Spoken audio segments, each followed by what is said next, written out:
കൊച്ചിയിൽ നടി ആക്രമിക്കപ്പെട്ട സംഭവത്തിലെ ഗൂഢാലോചനയിൽ നടൻ ദിലീപിനെതിരെ ചുമത്തിയത് ആകെ 10 കുറ്റങ്ങൾ. ഇന്ത്യൻ ശിക്ഷാ നിയമം അനുസരിച്ച് ജീവപര്യന്തം ജയിൽ ശിക്ഷ ലഭിക്കാവുന്ന കൂട്ടബലാത്സംഗത്തിനുള്ള ഗൂഢാലോചന കുറ്റമാണ് പ്രധാനം. IT ആക്ടിലെ ഗൗരവമേറിയ വകുപ്പുകളും അന്വേഷണ സംഘം ദിലീപിനെതിരെ ചുമത്തി. വിവാഹത്തിനു മുമ്പ് കാവ്യയുമായുള്ള അടുപ്പം പ്രചരിപ്പിച്ചതാണ് നടിയുമായി ദിലീപിന് വ്യക്തിവൈരാഗ്യമുണ്ടാകാൻ കാരണമെന്ന് റിമാൻഡ് റിപ്പോർട്ട് പറയുന്നു. ജൂൺ 28-ന് ദിലീപ് അന്വേഷണ സംഘത്തിന് നൽകിയ മൊഴി തന്നെയാണ് പോലീസ് ആയുധമാക്കിയത്. പൾസർ സുനിയെ അറിയില്ലെന്ന് പറഞ്ഞ ദിലീപിന്റെ മുന്നിൽ പോലീസ് നിരത്തിയത് 2013 മാർച്ച് മുതലുള്ള ബന്ധത്തിന്റെ തെളിവ്. കൊട്ടേഷൻ തുക ആവശ്യപ്പെട്ട് പൾസർ സുനി ജയിലിനുള്ളിലെ ഫോണിൽ നിന്ന് നിരന്തരം ദിലീപിന്റെ മാനേജർ അപ്പുണ്ണിയുമായി ബന്ധപ്പെട്ടു. ദിലീപിന് അയച്ച കത്ത് കൈമാറുന്നതിനായി അപ്പുണ്ണി വിഷ്ണുവിനെ നേരിട്ട് കണ്ടു.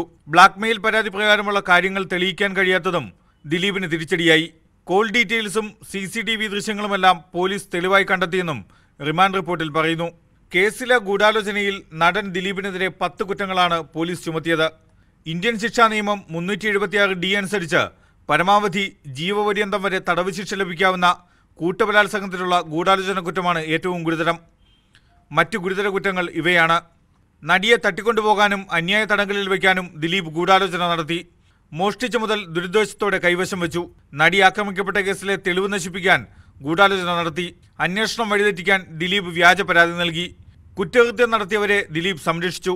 നടിയെ അന്യായമായി ഭീഷണിപ്പെടുത്തിയെന്നുമാണ് ഇന്ത്യൻ ശിക്ഷാ നിയമത്തിലെ അനുബന്ധ വകുപ്പുകൾ അനുസരിച്ച് ദിലീപിനെതിരെ ചുമത്തിയ കുറ്റം.